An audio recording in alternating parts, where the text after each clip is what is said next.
મેષ રાશિથી કરી લઈએ. મેષ રાશિ કે જેના અક્ષર છે અલય, જેનો સ્વામી બને છે મંગળ મહારાજ.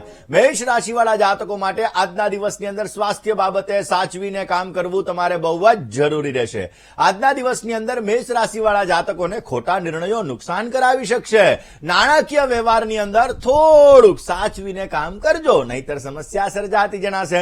પરિવારના કામકાજની અંદર આજે તમે ધ્યાન આપજો, પોઝિટિવ રિઝલ્ટ મળતું જણાય. આજના દિવસની અંદર કીડિયારું પૂરજો, અવશ્ય આપને સુંદર લાભ મળી શકશે. અને હવે વાત કરી લઈએ વૃષભ રાશિની. વૃષભ રાશિ કે જેના અક્ષર છે બહુ, જેનો સ્વામી બને છે શુક્ર મહારાજ. સંતાનના સ્વાસ્થ્ય બાબતે તમારે કાળજી રાખવી બહુ જ જરૂરી છે. કામકાજની અંદર અપજશથી બચવું અત્યંત જરૂરી રહેશે. આવકના પ્રમાણમાં જાવક વધતી જણાશે.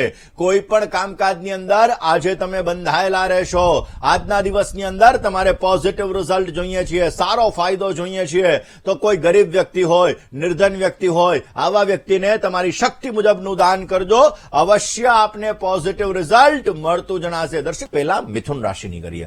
મિથુન રાશિ કે જેના અક્ષર છે કચ્છ અને ગ, જેનો સ્વામી બને છે બુધ મહારાજ. મિથુન રાશિવાળા જાતકો માટે આકસ્મિક ધન લાભના સુંદર મજાના યોગો આજે જણાઈ રહ્યા છે. લાંબા રોકાણ માટે સમય સાચવવા જેવો છે. સાચવીને કામ કરશો તો ભરપૂર લાભ મળી શકશે. પરિવારનો આજના દિવસમાં ભરપૂર સહયોગ તમને પ્રાપ્ત થઈ શકે. મહેનતના પ્રમાણમાં આજે સામાન્ય ફળ મળે એવા સંપૂર્ણ યોગો જણાઈ રહ્યા છે. કયો ઉપાય કરવો જોઈએ? મિથુન રાશિવાળા જાતકોએ આજના દિવસની અંદર તમારે ખાસ કરીને જોવા જઈએ તો તમારે એક પીળા કલરની વસ્તુ લેવાની. પીળા કલરની વસ્તુ લઈ અને ભગવાન વિષ્ણુના મંદિરની અંદર તમારે મૂકવાની ને એ જગ્યાએ ઓમ નમો ભગવતે વાસુદેવાય આ મંત્રનો 108 વખત જપ કરવાનો. પોઝિટિવ રિઝલ્ટ મળશે. વાત કર્ક રાશિની કરીએ. કર્ક રાશિ કે જેના અક્ષર છે ડ અને હ, જેનો સ્વામી બને છે ચંદ્ર મહારાજ. કર્ક રાશિવાળા જાતકો માટે વડીલોના આશીર્વાદથી તમને સારો લાભ મળતો જણાશે. કોઈ નજીકના સંબંધીથી સારો સહયોગ મળી શકે. વ્યવસાયની અંદર આજે સુંદર મજાની આવકના યોગો પણ જણાઈ રહ્યા છે. વાહનમાં યોગો આજે સારા છે. અવશ્ય તમે વાહન લઈ શકો અથવા તો તમને વાહનના સુંદર મજાના યોગો જણાઈ રહ્યા છે. કયો ઉપાય કરવો જોઈએ? ભગવાન ગણેશની આરાધના, ભગવાન ગણપતિની પૂજા અવશ્ય આપને પોઝિટિવ રિઝલ્ટ આપશે અને આપના કાર્યો સિદ્ધ થતા જણાશે. દર્શક, આજના દિવસની અંદર સિંહ રાશિવાળા જાતકોને ભાગ્યોદય માટે ઉજળી તકો પ્રાપ્ત થતી જણાશે. વિચારે ખાસ કરીને કોઈ પણ પ્રકારના નિર્ણય લેવા હોય તો આજે સમજી વિચારીને લેવા બહુ જ જરૂરી છે. આમ પણ આજે મિત્રો સાથે થોડો મતભેદ રહેશે. આ મતભેદને દૂર કરવો બહુ જ જરૂરી છે. મુસાફરીના સુંદર મજાના યોગો આજે જણાઈ રહ્યા છે. આજના દિવસની અંદર સિંહ રાશિવાળા જાતકોએ ગાયત્રી મંત્રનો જપ કરી તમારા દિવસની શરૂઆત કરવી. પોઝિટિવ રિઝલ્ટ મળશે. વાત કન્યા રાશિની કરીએ. કન્યાના અક્ષર છે પઠ અને હણ, જેનો સ્વામી બને છે બુધ મહારાજ. આરોગ્ય બાબતે આજે તમારે સાવચેતી રાખવી બહુ જ જરૂરી છે. આજના દિવસની અંદર પ્રતિસ્પર્ધી પક્ષ તરફથી થોડી ઘણી સાવધાની રાખજો. પોઝિટિવ રિઝલ્ટ મળશે. કોઈ પણ પ્રકારના રોકાણની અંદર આજે કાળજી રાખવી બહુ જ જરૂરી રહેશે. આજના દિવસમાં નોકરિયાત વર્ગને કામકાજની અંદર મહેનતનું પ્રમાણ વધતું જણાશે. આજે સારો લાભ જોઈએ છીએ, ઉત્તમ પ્રકારનો આજે ફાયદો જોઈએ છીએ તો કોઈ પણ મંદિરની અંદર દર્શન કરવા માટે જાઓ. તમારી શક્તિ મુજબનું ત્યાં બહાર બેઠેલા વ્યક્તિને દાન કરો. પોઝિટિવ રિઝલ્ટ મળી શકશે. વાત દર્શક મિત્રો કરીએ તુલા રાશિની. તુલા રાશિ કે જેના અક્ષર છે ર અને ત, જેનો સ્વામી બને છે શુક્ર મહારાજ. ભાગીદારી વાળા કામકાજથી આજે તમને સારો લાભ મળતો જણાશે. આજના દિવસની અંદર વ્યવસાયિક વ્યવહારોની અંદર તમને સુંદર મજાનો લાભ મળી શકે. દાંપત્ય જીવનની અંદર થોડી ઘણી ચલભલ રહેશે અને પૈસાની લેવડમાં અને દેવડમાં કાળજીથી કામ કરજો, નહીતર તમને સમસ્યા સર્જાતી જણાશે. આજે કયો ઉપાય કરવો જોઈએ? તુલા રાશિવાળા જાતકોએ યસ્ય સ્મરણ માત્રેણ જન્મ સંસાર બંધનાદ વિષ્ણુ સહસ્ત્રનો પાઠ પોઝિટિવ રિઝલ્ટ આપશે. હવે વાત કરીએ વૃશ્ચિક રાશિની. વૃશ્ચિક રાશિવાળા જાતકોએ આજે રોગ અને શત્રુ બંને પક્ષ તરફથી સાવધાની રાખવી જોઈએ. કારણ કે સિઝન બદલાય છે. માની લો શરદી કફ જેવી સમસ્યાઓ તમને સર્જાઈ શકે. તમારા દુશ્મનો તમારા ઉપર હેવી થઈ શકે. માટે જ્યારે નાનો હોય ને, જ્યારે નીકળતો હોય ને, ત્યારે જેને ડામી દેવો જોઈએ. એટલે તમને શરદી થાય તો તરત એની દવા લઈ લેવી જોઈએ. શેર બજારની અંદર આજે તમને સારો લાભ મળતો જણાશે અને વ્યવસાયની અંદર નવા કોન્ટ્રાક્ટ મળવાના પણ સુંદર મજાના યોગો જણાઈ રહ્યા છે.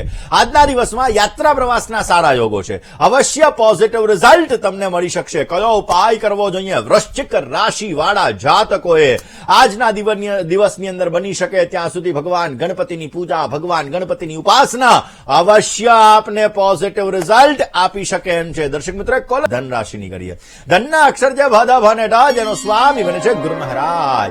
ધન રાશિ વાળા જાતકો માટે બુદ્ધિશાળી વ્યક્તિને મહેનતનું પરિણામ મળતું જણાશે. આ સમયગાળાની અંદર વ્યવસાયમાં નવી તકો મળી શકે. સમય તમને અનુકૂળ છે. સમયની કદર કરશો તો અવશ્ય સારો લાભ મળતો જણાય. તમારા કામકાજની કદર થતી જણાય. માન, સન્માન, પ્રતિષ્ઠા સારા એવા મળી શકે એમ છે. આજના દિવસમાં બને ત્યાં સુધી માતા પિતાના ચરણ સ્પર્શ કરી દિવસની શરૂઆત કરો. પોઝિટિવ રિઝલ્ટ મળશે.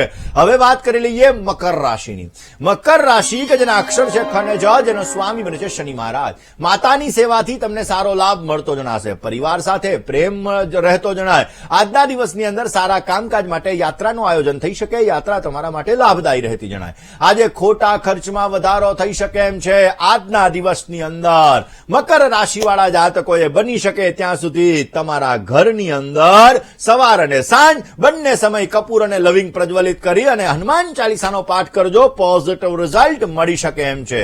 વાત દર્શક મિત્રો કુંભ રાશિની કરીએ. કુંભના અક્ષર છે ગ, શ અને શ, જેનો સ્વામી બને છે શનિ મહારાજ.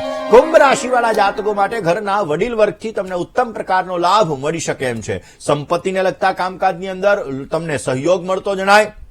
અને આજના દિવસની અંદર વ્યવસાયની અંદર સામાન્ય સમસ્યાઓ રહેતી જણાશે. કરેલી મહેનત એનું અવશ્ય સારું ફળ તમને મળતું જણાય. કયો ઉપાય તમારે કરવો જોઈએ? આજે બની શકે ત્યાં સુધી ભગવાન શંકરના મંદિરે દર્શન કરવા માટે જજો.